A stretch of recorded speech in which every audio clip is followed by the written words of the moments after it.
Content warning. This narration discusses coerced bodily inspection, sexual coercion, and reproductive control. If these subjects may be distressing, please take care as you listen. This is a historically informed reconstruction set in 1836. Where specific words, gestures, or small scenes are presented, they are indicated as historically plausible reconstructions assembled from archival patterns. Many details remain fragmentary in the record. Night has a shape on a plantation. Low oil lamps, a porch that throws long shadows, the soft creak of weathered boards. In the hush between the house and the slave quarters, the world of domestic order meets the ledger's authority. Lanterns gutter. A small group moves with purpose across the yard. The steps are measured. They are not a private household visit. They are a ritual whose aim is to make a body visible to paper and to law. She is unnamed in the records we rely on, and in this reconstruction she remains anonymous by design. She is an enslaved woman summoned from the quarters to the big house at night. Her mother walks with her as a companion, a protective presence that travels the brief distance like a small island against the cold. The matron of the house, a woman tasked with managing domestic labor, waits on the porch. An overseer lingers in the shadows. A clerk or plantation bookkeeper holds a ledger. A midwife, who may be an enslaved woman with long practice or a hired white practitioner, stands ready, not simply as a healer, but as an agent whose knowledge can be used to document and certify. The plantation owner sometimes makes his presence felt as a procedural witness. Along the rim of the scene, other forced witnesses, enslaved house servants, a driver, perhaps a trusted hand, are present to attest to what institution requires. We do not reproduce the invasive specifics of inspection. This account refuses gratuitous detail. Instead, we attend to the architecture of the ritual, the motions that converted flesh into record, and the records that turned flesh into commodity and control. The summons arrives with no fanfare, a knock or a curt call, sometimes a whispered phrase. The woman feels the cold of the night and the warmth of fear at the same time. Her hands are damp. She presses the thin fabric of her dress to her palms. Her mother squeezes her wrist, a whisper that might mean courage, strategy, or the final sharing of a protection passed down in hushed words. Those gestures are part of a private language that the archives rarely capture, but which survivors' descendants have passed down in fragments. Hold your skirt close. Watch the doorway. Name a neighbor if you can. They cross the yard. Lamps throw light along the clapboard. The big house's porch is a liminal space, architecture of power and procedure. The matron stands there, posture set by role and by a household culture that requires visible control. A midwife, whose training or skills are often undocumented in formal records, positions herself to examine. The clerk opens a ledger, its pages already filled with rows of names, ages, physical notes, market valuations, and shorthand that compresses people into categories. Terms like condition, fit, house, or phrases we translate here as fit for house service or condition verified. The ledger is more than bookkeeping. It is an instrument that renders a body legible to the economic logic of slavery. What we reconstruct next is assembled from estate inventories, overseer accounts, midwife notes, and a small number of runaway narratives and legal depositions. Where such sources present a clear pattern, repeated mentions of inspections, of condition notes, of notations about childbearing and service, we treat the practice as attested across multiple sources. Where only a single fragment survives, an entry in a midwife's pocketbook, a lone overseer's memorandum, we mark those moments as a historically plausible reconstruction based on limited evidence. A ritual of inspection unfolds in a small set of gestures. It begins with a request to present physically. Clothing is handled as both cover and barrier. The demand may be for an adjustment of dress rather than an explicit command, but the intent is the same, to make visible what the ledger requires. The midwife or the person acting in that role speaks in clinical shorthand or in everyday terms folded into authority. Hands move to check the woman's stomach, to feel for pregnancy, to note health. A clerk writes, a witness nods. The notation is recorded. Sometimes the brief phrase in the ledger reads, in translated form, condition verified, or no sign, shorthand that affected futures in ways the ledger does not acknowledge. When I offer a direct rendering of phrases, what might have been said in a particular night, I label those moments as historically plausible reconstruction.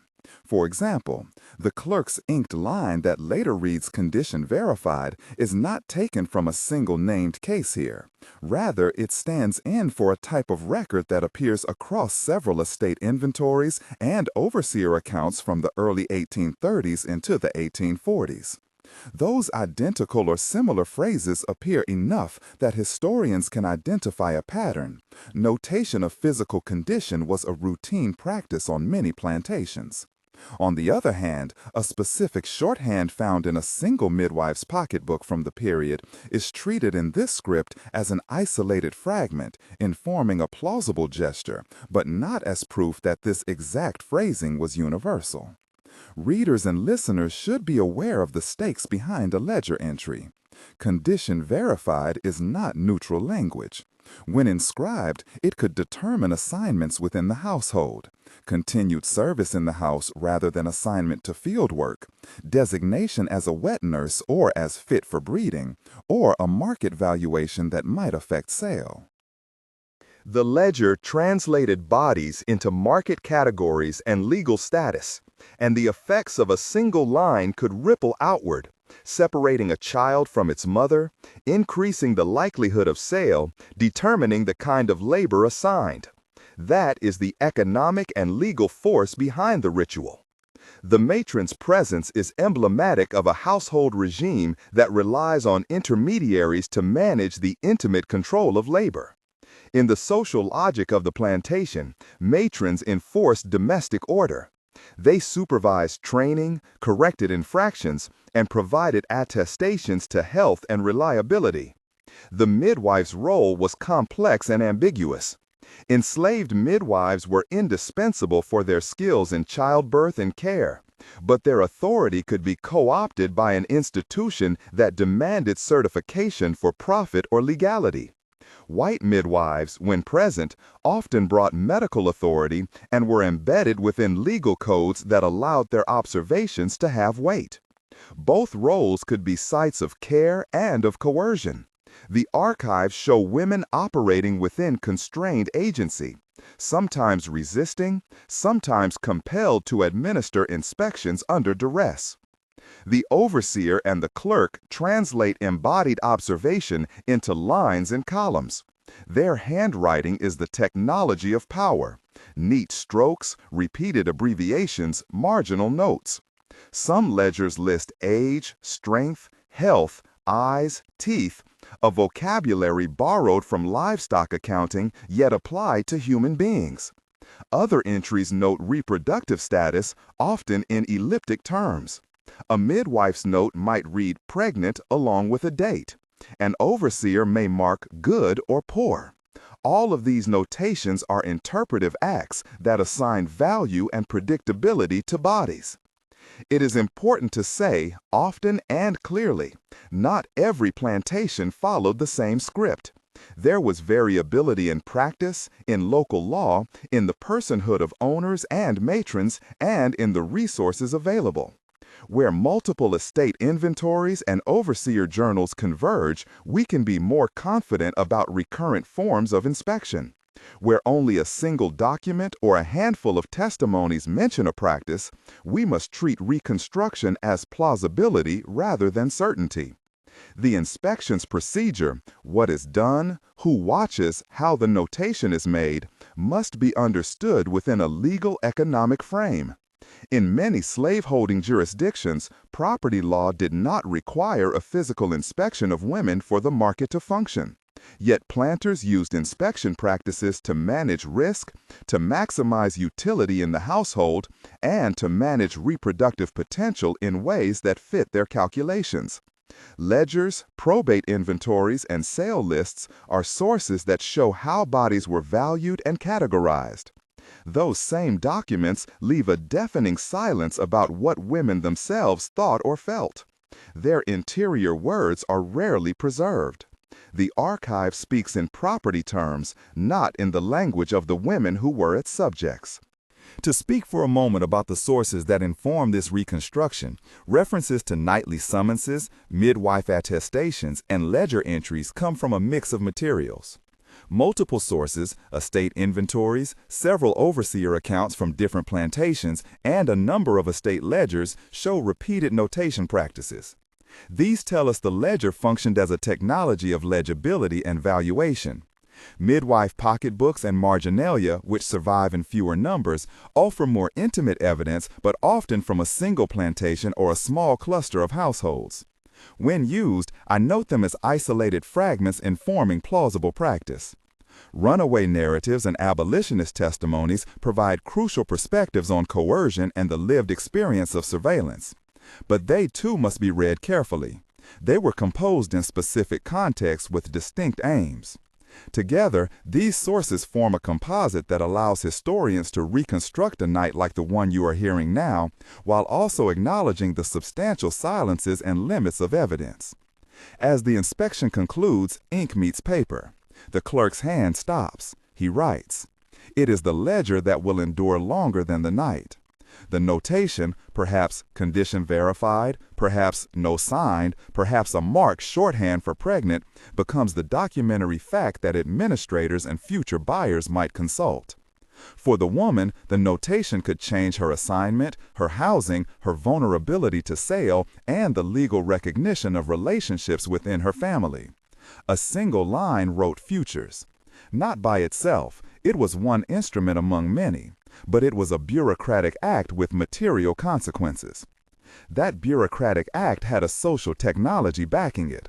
The plantation as institution relied on a network of routine practices: inspections, attestations by matrons and midwives, reports by overseers, entries by clerks.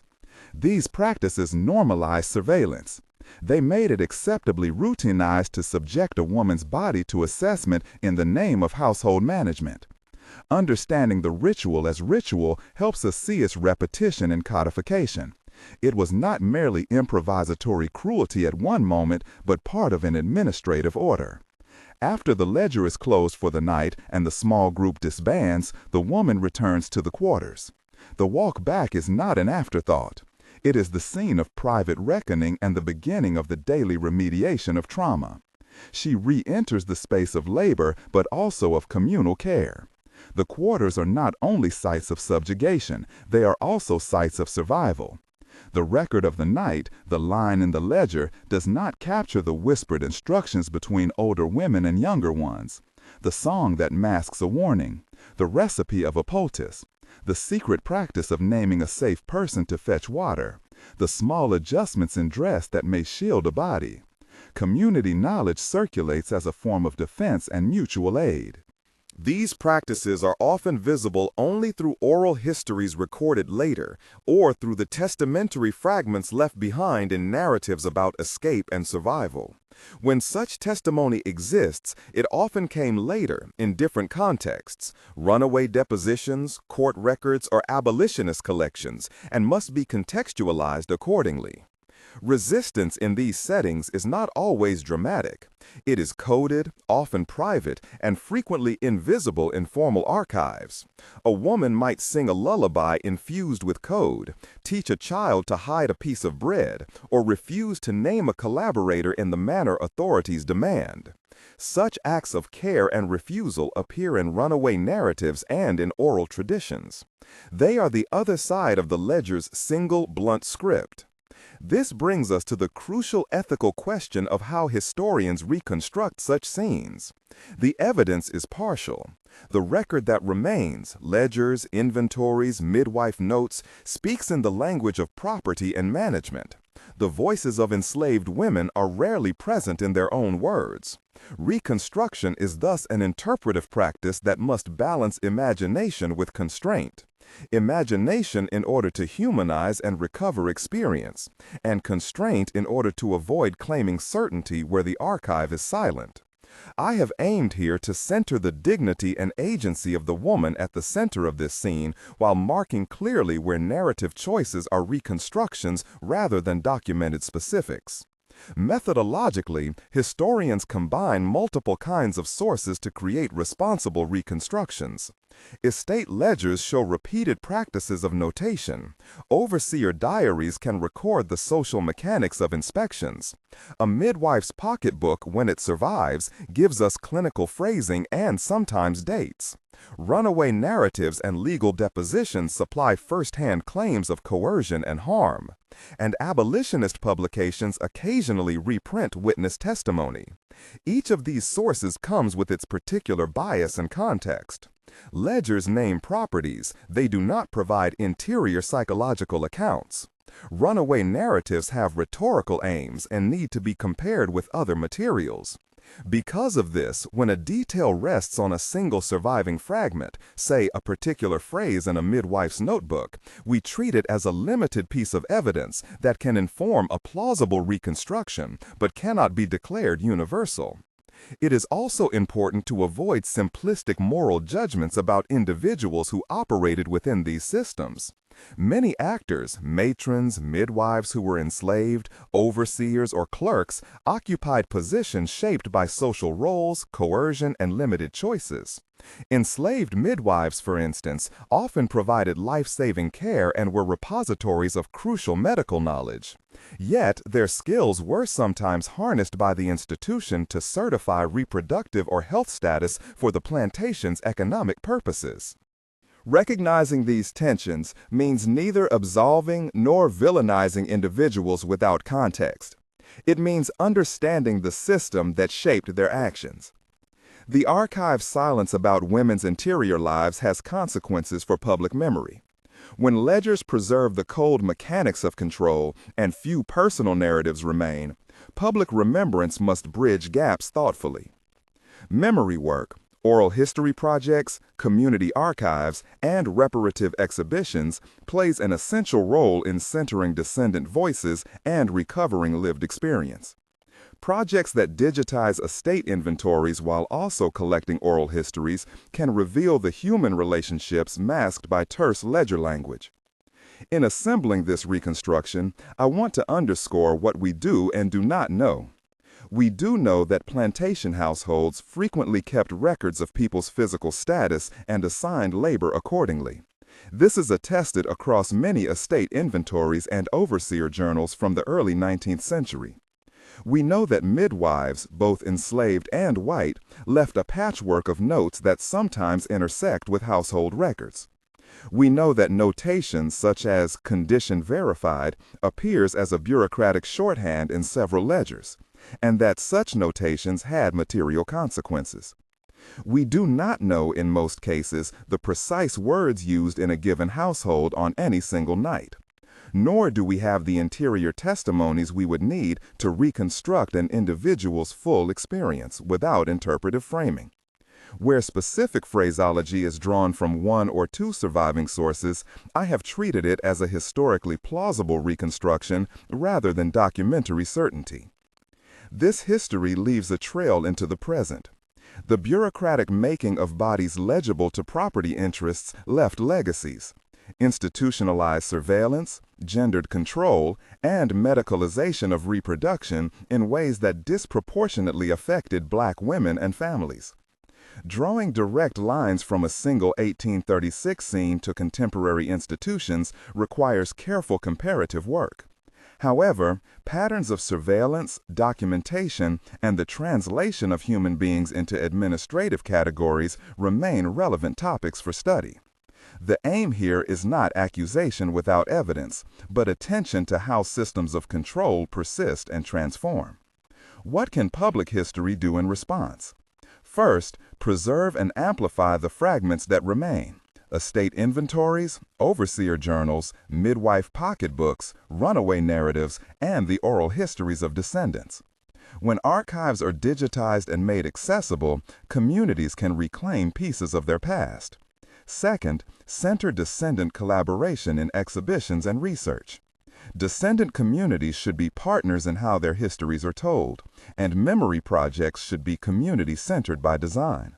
Third, support reparative projects that include oral history collection, memorialization of sites, and education that does not shy away from institutional violence but frames it in human terms. If you want to learn more, the full bibliography of primary and secondary sources that informed this reconstruction is linked in the video description and on the final bibliography card.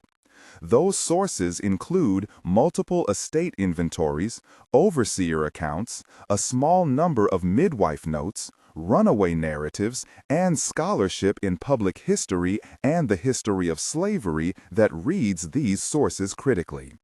I have not attempted to list those materials here in full spoken form, but you will find them in the description where each is identified with notes on whether a claim rests on multiple sources or a single fragment. Before we close, a brief, simple request. If this story is reaching you, tell us where you are listening from, your city or region in the comments. It helps show how these histories travel beyond the places where they were made. Finally, return with me to the image that began this piece. The woman walking back across the yard toward the quarters, the night breathing around her, the lanterns receding to blur. She carries, in a way the ledger never records, a private scar of memory, the feel of a matron's gaze, a midwife's hands, her mother's steadying squeeze. That scar is not a line on a page, it is a living testimony that communities pass down through care, song, and the telling of what must not be forgotten. This reconstruction used the year 1836 as its temporal frame. The archival patterns drawn upon span the early 1830s and beyond. Where documentary evidence originates from slightly earlier or later years, those instances are noted in the bibliography so viewers can track which claims rest on multiple corroborating records and which rest on more limited fragments. When specific actions or phrases were presented here as likely or plausible, they were marked as historically plausible reconstructions based on the surviving evidence. If you want to support the work of recovering these histories, please consult the linked resources. There you will find a full list of the estate inventories, overseer journals, midwife notes, runaway narratives, and scholarly works that informed this piece, as well as information about community-based archival projects that welcome support, whether through volunteer transcription, donations to preservation funds, or collaborative oral history efforts. Supporting these projects helps ensure that the voices too often absent in traditional archives are preserved and centered. This story is part reconstruction, part call to witness. It is an attempt to hold both the ledger and the living person in view, to acknowledge the cold economy of records while tending to the warmth and resilience of those who endured. As she steps back into the dark of the quarters, the ink remains on the ledger in the big house. The community's care travels in song and touch. Both are part of the history we inherit and the work we must continue. Sources, further reading, and the bibliography are listed below this video. If you found this reconstruction meaningful, please consult those materials. Consider supporting community archives and subscribe for more historically grounded reconstructions and discussions that center descendants' voices and ethical archival practice. Thank you for listening.